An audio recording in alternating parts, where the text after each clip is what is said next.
very grateful that I was allowed to do that. I got a glimpse of what it's like to step out of the comfort zone of my house and running water and food in the refrigerator, and I could just run and get a little ice cream or whatever I want. But by not being able to do it and going in deep into nature, on top of a mountain in the desert with, you know, the scorpions and rattlesnakes and the mountain lions and the whatever, don't fear any of it actually, because they're all there, living in communities that have been stable for hundreds of millions of years. We're the ones that's screwing it all up and not able to live in the community. So by going on a vision quest, I get a little glimpse of being in Gaia. I dehydrated on the way down with the pack. It was too heavy. Anyway, so I had to leave the pack. I thought I still had my cell phone in my little pack. And then I looked later and it wasn't there. It was just a pair of slippers. So I put the slippers on, took the combat boots off for hiking. And, you know, I had no way to call or contact anybody. So there was no shade when you got off the mountain because it wasn't zigzagging around boulders anymore. So that left me in the open desert.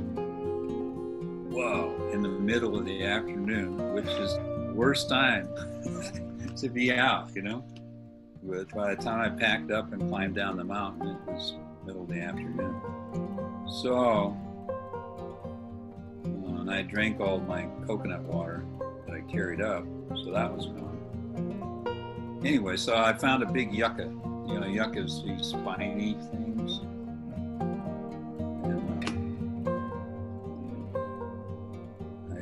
Almost fell on with the pack, and I grabbed another yucca to steady myself. I had yucca on my mind, so when I saw this yucca and I saw it had shade next to it, I just laid down on the bare ground and just stayed there and took my hand off and just fanned myself, you know. Then I ripped part of the yucca leaf and then sucked some yucca. So I kind of recovered. I was lost off the trail. I left a heart stone marking where I got lost. So I don't know if that makes sense, but what I learned is I got to balance my beyond with my sense of survival. There was the intention of getting clarity about my understanding of water and startup. I have a strong beyond. You're following your intuition, or you have an intuitive sense. So that means you don't have the senses there up front. So you're attuning to the beyond. So that to me was essential in the vision quest. At the same time, you want to do your intuition without falling off a cliff, falling off the side of the mountain, or dehydrating, and you cannot get back to civilization.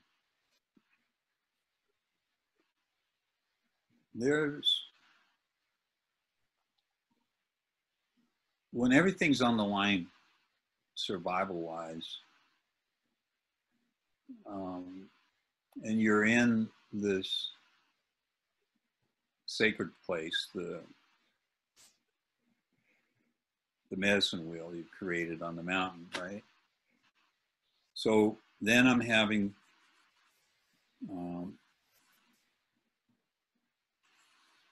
deep reflections in conversation with different spirits. So part of the instruction was not to use my shamanic abilities or practices or training during this. So to make the encounter as close to the Auntie story or macro cosmos, whatever you want to call it, the Gaia, make that as close to Gaia as possible without calling on practices I already know. But there's some that I really liked. I liked seeing the faces in the boulders in the mountains, you know, and I looked out and I could see a guy with the mustache, looked like a mask with the eyes and the whole thing. And I could see the into the caves. But I saw new creatures and new plants that weren't part of my shamanic repertoire, you know? So that to me was exciting to sort of go into new territory. I think I saw some mutualism out there though. I found this wonderful tree, a juniper. It's actually a grove of little junipers, which provides some canopy. So I would lay out on the side of the tent where there was a little bit of shade, and I loved it when I could be under those juniper trees. But I'm looking up in the juniper tree and I say, those are strange leaves. They're not like those leaves. Those are different leaves. You know, they still had a few sprigs left, and I guess there was a hole in the branch. And this thing was growing out of it, you know, it's got thick little leaves on it. It's got seed pods coming out of it. It's clearly not the juniper. It's some other, I don't know, mutualism. It's like mutually, but what was mutual about it is it was providing shade where the juniper had a gap of shade.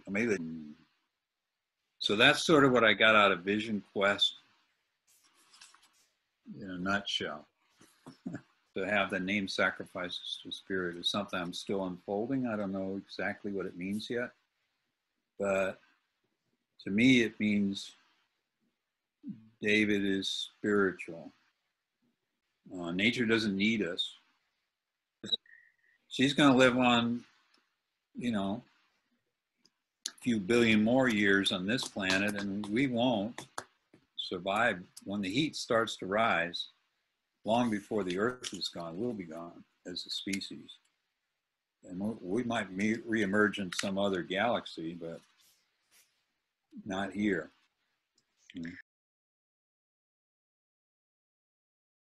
Just give me a, like, stop, that's enough. To be honest, never.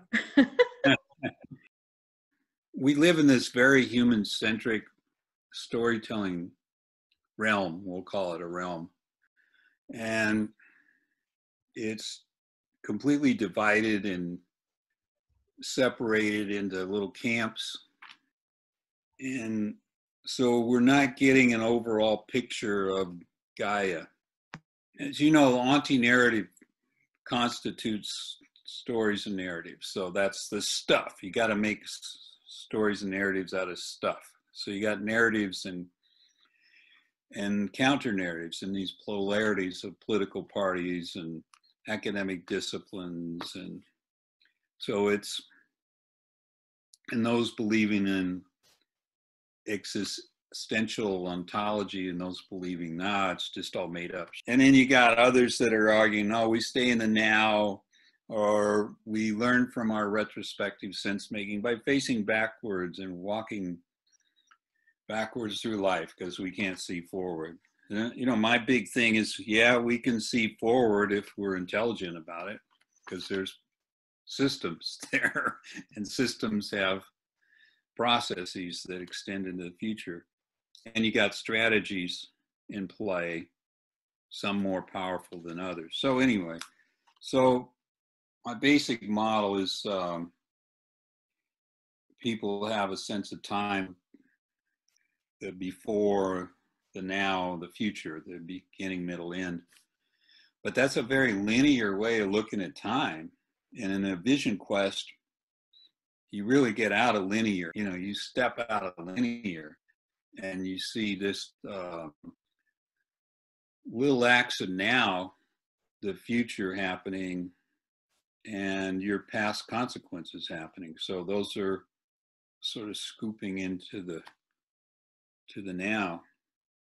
So the future is arriving, and we see it arriving as we kind of stop, be still, and let go. Just let go so the intuitive can happen. So then for that intuitive to happen, you got to shed all kinds of narratives shit, you know, you have to shed it. Or you can't really be still and let everything be and let go. You got to let go of all those narratives. So I think a vision quest does that, because as you are absent food and water, it becomes, I remember laying there hoping for rain with my mouth open on a rock, hoping a drop of water would fall in my mouth and the drops would hit on my face and nose. I'm going, and just a drop of water. So what does that teach me? That, you know, we know water is life, and water is an aliveness of everything in life. We know we're stardust. So as I'm looking at the stardust, I'm trying to figure out how is it that I'm composed of these universe elements that are interstellar water and interstellar stardust. So the basic idea was, as I step out of narratives and counter narratives and my own living story, my own egoistic living story, or my compassionate living story for for family, for causes I care about, etc., then I'm possibly able to step into, you know, what became my spiritual name after the vision quest. I have a spiritual name now, which is cool. Sacrifices to spirit, and it's divine spirit. And that just is a big stepping stone, because that would mean I actually believe that Gaia is divine spirit, you know. If you say you believe in the spiritual, then you're saying that the spiritual nature is being ignored by humanity and is struggling to get humanity's attention back. That's essentially that's Hegel in one sentence. Hegel thought that the spirit had been weakened and would manifest materially in the social material world. So if you buy that and you go, the next step would be the quantum physics, the 99% who say there's no Gaia spirit, no divine, and the 1% that says there is. But the more I look at it, just a few facts is, you know, I want this Auntie story to be the new leading edge for storytelling, and that the macrocosmos and the microcosmos are parts of the same whole, you know? So if you look at the macro, we've done that a little bit, but this is a new statistic. Like, write down the number 10 and then put 24 zeros after it. 10 to the 24th is the new estimate of the number of planets in the universe. Well, that's a lot of planets. Now, how about galaxies? We're in a Milky Way galaxy. Okay, there are 2 million, like a million galaxies. So, and each galaxy has on average 100 billion stars, which is a lot of stars. And then we're experiencing 40 tons of stardust a day. the Earth is spinning at the equator. We're standing at the equator to be spinning 1,000 miles an hour. And we're going around the sun 67,000 miles an hour. And then the Milky Way is moving 448,000 miles an hour, if I got that number right, on a journey of 230 million years to collide, merge, pass through another galaxy. There's no way that that's linear. It can't be linear. And even our concept of spatial doesn't work in the macrocosmos. Yeah. So then you look at the microcosmos, it's all composed of the stuff of the macrocosmos. It's a part of it. So each drop of water is like a whole community. So the point of Vision Quest is you're bound to Mother Nature. You're pulling down Father Sky. So you're pulling these energies together, and you can actually see the stars so amazingly. There's messages in the stars that you intuitively can grasp. And then you have these amazing conversations with owls, and then there's this toad. So in one direction, I'm hearing the owl. In the other direction, in the water, I'm hearing this toad or something popping water. So I hear like,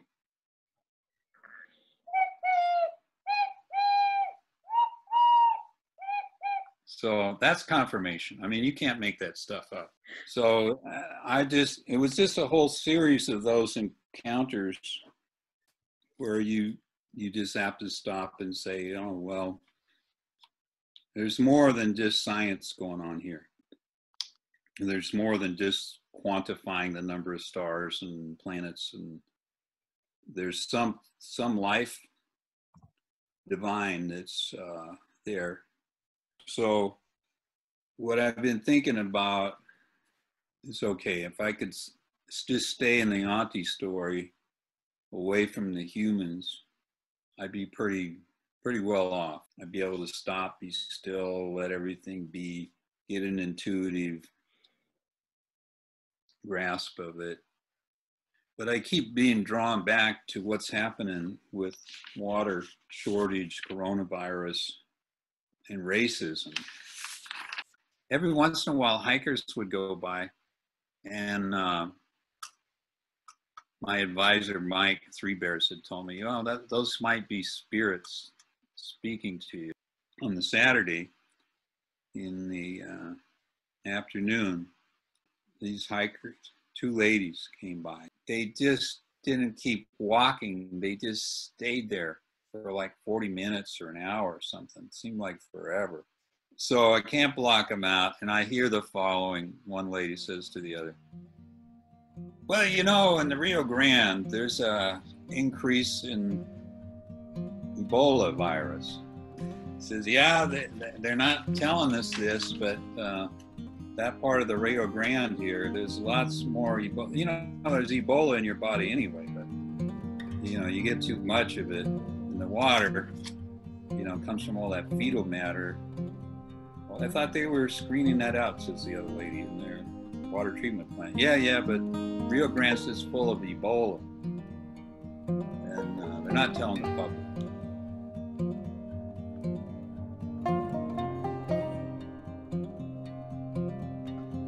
I got in the car, like,